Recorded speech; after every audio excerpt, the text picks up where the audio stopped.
Why are transitions so significant for younger children? Right, it's really interesting, and it's more than probably 20 minutes worth of talk. And the talk I'm doing tomorrow hits it on the spot, I think, because it's called Why Am I Here? And it's been several years now since I became interested in the idea of transitions. And the thing that sums it up for me is that transition isn't an event, it's a process.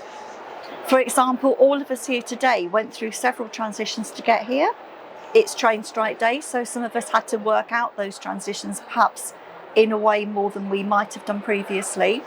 But because we're adults with however many years of experience, worldly experience, knowledge of things, looking at things, reading signs and that kind of thing, we can develop strategies to get through it. And it still will possibly be a bit stressful. But because we're grown-ups, we think, well, it's okay because I get on this bus or this train and I'll get there.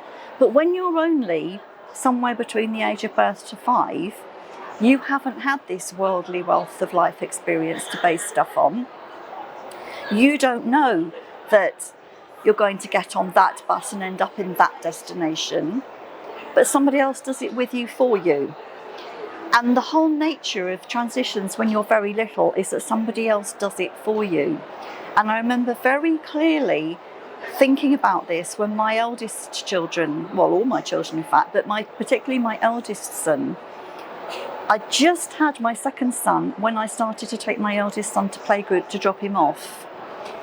It's a very long time ago now. And I remember so clearly walking out of the room with my newish baby in my arms, with my eldest son dragging on my leg as I left. And that was before I knew anything that I know now. But at that point lodged in my head, this transition is tricky because I felt bad too. So basically, it's not an event, it's a process. You have to coach the child in a way that perhaps you might have to coach the family as well. I mean, you will know that I talk quite a lot about transitions. A very key transition for any child is starting at a setting, which I learned obviously with my eldest son. And it's about, they might not understand that they're going to this place and then mummy's going home, but they need to know that mummy or daddy or whoever drops them off is keeping them in mind and they still exist. Because when you're very small, you've only been on the planet a matter of months. If your carer leaves, another adult saying to you, don't worry, mummy will be back in a minute, is no good. Because how long's a minute? You don't know. So you need to know that those other adults keep you in mind and are still there for you. And the adults that work with you need to be able to reassure you, to regulate how you feel about things, to have those photographs of family, to say, look, mummy is still here. There's pictures of mummy. She understands you.